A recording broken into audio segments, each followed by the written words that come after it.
এই নিউজটা গতকাল রাতের। মালয়েশিয়া বিমানবন্দর থেকে 123 জন বাংলাদেশিকে আটক করছে মালয়েশিয়ার ইমিগ্রেশন বিভাগ। এই রকম যখন বড় বড় আটক করা হয় তখন এটা সংবাদ মাধ্যমে আসে।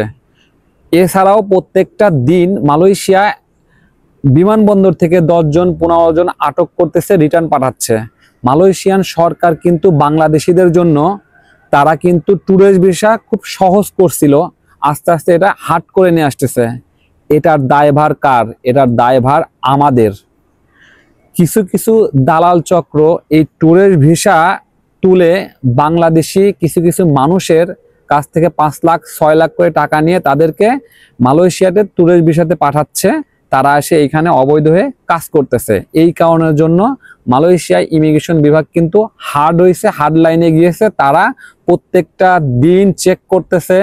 যাদেরকে তারা মনে করতেছে না মালয়েশিয়াতে তারা ঘুরতে আসছে, ঘুরতে এসে চলে যাবে, তাদেরকে ছাড়তেছে। আর যাদেরকে দেখেই কিন্তু মনে হয় যে কোন মানুষটা মালয়েশিয়াতে ঘুরতে আসতেছে, কোন মানুষটা আপনার মালয়েশিয়া এসে কাজ করবে। এখন এই যে এই কাজগুলা কিছু কিছু দালাল করতেছে, এই দালালদের যদি না ধরা হয় বাংলাদেশ থেকে, তাহলে কিন্তু মালয়েশিয়াতে আমার মনে হয় না লং টাইম ট্যুরিস্ট ভিসা দিবে বাংলাদেশিদের জন্য। কারণ এটা আমাদের ভাবমূর্তি নষ্ট করতেছে বাংলাদেশের, এটা বুঝতে হবে। আর যারা কিনা ট্যুরিস্ট ভিসায় মালয়েশিয়াতে আসতে চাচ্ছেন তারা এইটা ভালো করে দেখে নিয়েন। প্রত্যেকটা দিনই কিন্তু মালয়েশিয়া বিমানবন্দরে আপনার 10 জন 20 জন করে আটক হচ্ছে, লোকজন বাংলাদেশে পাঠিয়ে দিচ্ছে। আপনারা কিভাবে চিন্তা করেন 5 লাখ 6 লাখ টাকা খরচ করে মালয়েশিয়াতে এসে ভালো একটা কাজ করে সেই টাকা পয়সা বাংলাদেশে পাঠাবেন? রেগুলারলি কিন্তু মালয়েশিয়াতে ইমিগ্রেশন রেট দিচ্ছে। মালয়েশিয়াতে যারা বৈধ আছে, মালয়েশিয়াতে যারা কলিং এ আসছে তারাই কিন্তু কাজ কাম পাচ্ছে না। আপনারা দয়া করে এই ট্যুরিস্ট বিষয়ে মালয়েশিয়াতে কাজের জন্য আইসেন না। 5-6 লাখ টাকা খরচ করে আসার এখানে দরকার নাই। আমি প্রত্যেকটা মানুষের কাছে রিকোয়েস্ট করব, মালয়েশিয়ার বর্তমান পরিস্থিতি ভালো না, কাজের পরিস্থিতি ভালো না। আপনারা এই যে ট্যুরিস্ট ভিসায় জীবনের রিস্ক নিয়ে মালয়েশিয়াতে ঢুকবেন, মালয়েশিয়া ইমিগ্রেশন আপনাকে আটক করে পাঠিয়ে দিবে, ঢুকতে দিবে না।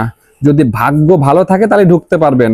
আর ভাগ্য ভালো থাকলেও মালয়েশিয়াতে ঢোকার পরে ট্যুরিস্ট ভিসা আপনি যে কাজ পাবেন এটার কিন্তু কোনো গ্যারান্টি নাই। আবার যে আপনি কাজ করবেন তখনও কিন্তু আপনি রেগুলারলি মালয়েশিয়া ইমিগ্রেশন বিভাগ আপনার অপরাধী দিচ্ছে, রেট দিচ্ছে, আটক করতেছে। আর আপনারা 5-6 লাখ টাকা খরচ করে মালয়েশিয়াতে আসতেছেন ট্যুরিস্ট ভিসায়। এইগুলা বাদ দেন।